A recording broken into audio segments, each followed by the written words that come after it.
નમસ્કાર મિત્રો, ગુજરાત સમાચાર ટીવીમાં તમારું સ્વાગત છે। દેશ અને દુનિયાના તમામ સમાચારો જાણીએ એ પહેલા ચેનલમાં નવા હોય તો ચેનલને સબસ્ક્રાઇબ અને વિડીયોને લાઇક કરી દેજો। સૌપ્રથમ હવામાનમાં વાત કરીએ તો હવામાન વિભાગની તોફાની આગાહી 3 સિસ્ટમ એક્ટિવ થઈને અડધા ગુજરાતને ભર શિયાળા ભીંજવશે। ગુજરાત માટે 8 થી કપરા દિવસો શરૂ થઈ રહ્યા છે। એક તરફ શિયાળો અને બીજી તરફ વરસાદનું આગમન થવાનું છે। નવા સાયક્લોનિક સર્ક્યુલેશનથી ગુજરાતના વાતાવરણમાં મોટો પલટો થયો છે। આજથી જ આ પલટો જોવા મળ્યો છે। વહેલી સવારથી અનેક જિલ્લાઓમાં વાદળછાયું વાતાવરણ છવાયું છે, ત્યારે આ વચ્ચે હવામાન શાસ્ત્રી અંબાલાલ પટેલની આગાહી સામે આવી છે। તેમણે આગામી સમયમાં ગુજરાતમાં માવઠું થવાની શક્યતા વ્યક્ત કરી છે। તારીખો આવતા જણાવ્યું કે 26 થી 28 ડિસેમ્બરે ગુજરાતમાં માવઠું થવાની શક્યતા છે।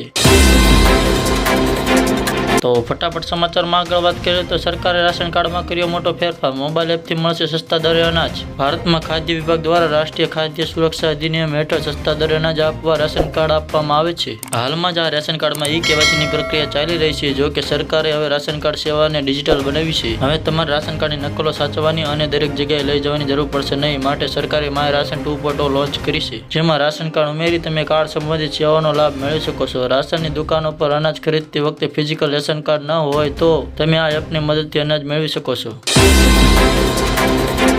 તો ફટાફટ સમાચારમાં વાત કરીએ તો બદલાઈ ગયા શિક્ષણના નિયમો। ધોરણ 5 અને 8માં નપાસ થયા તો આગામી ક્લાસમાં નહીં મળે પ્રમોશન। સરકારનો મોટો નિર્ણય। કેન્દ્રીય શિક્ષણ મંત્રાલયે મોટો નિર્ણય કરતા હવે નો ડિટેન્શન પોલિસીને ખત્મ કરી દીધી છે। હવે ધોરણ 5 અને ધોરણ 8માં વાર્ષિક પરીક્ષામાં ફેલ થનારા વિદ્યાર્થીઓને નાપાસ કરી દેવામાં આવશે। નાપાસ થયેલા વિદ્યાર્થીઓને 2 મહિનાની અંદર બીજી વાર પરીક્ષા દેવાની તક મળશે, પરંતુ જો તે બીજી વાર નાપાસ થાય તો તેને આગળ જવા દેવામાં આવશે નહીં। સોમવારે કેન્દ્રીય શિક્ષણ મંત્રાલયે નો ડિટેન્શનની પોલિસી નાબૂદ કરીને લાંબા સમયથી ચાલતી સિસ્ટમમાં ફેરફાર કર્યો છે।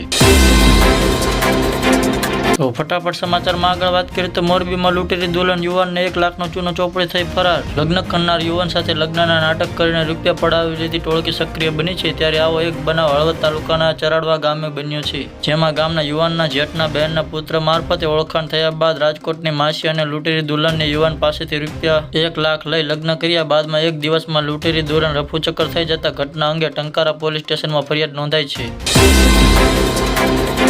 તો ફટાફટ હજી એક સમાચારમાં વાત કરીએ તો તમામ ખેડૂતોને હવે દિવસે વીજળી મળી રહેશે। સુશાસન દિવસ નિમિત્તે મુખ્યમંત્રી ભૂપેન્દ્ર પટેલના નેતૃત્વમાં રાજ્ય સરકાર દ્વારા લાખો ખેડૂતોના હિતમાં દિવસે વીજળી આપવાના મહત્વના નિર્ણયનો રાજ્યના 96% ગામોમાં અમલ કરીને ખેડૂતોને રાત્રિ ઉજાગરામાંથી મુક્તિ આપવામાં આવશે। જેમાં ગુજરાતના કુલ 18,225 ગામ પૈકી 17,193 ગામમાં 20,51,145 જેટલા ખેતીવાડી વીજ જોડાણો કરવામાં આવ્યા છે, જે પૈકી 16,561 ગામમાં 18,95,744 જેટલા ખેડૂતોને દિવસ દરમિયાન વીજળી આપવાનું શરૂ કરી દેવામાં આવ્યું છે। બાકીના 632 ગામોના ખેડૂતોને પણ દિવસે વીજળી દરમિયાન મળી રહે તે માટે કામ ચાલી રહ્યું છે।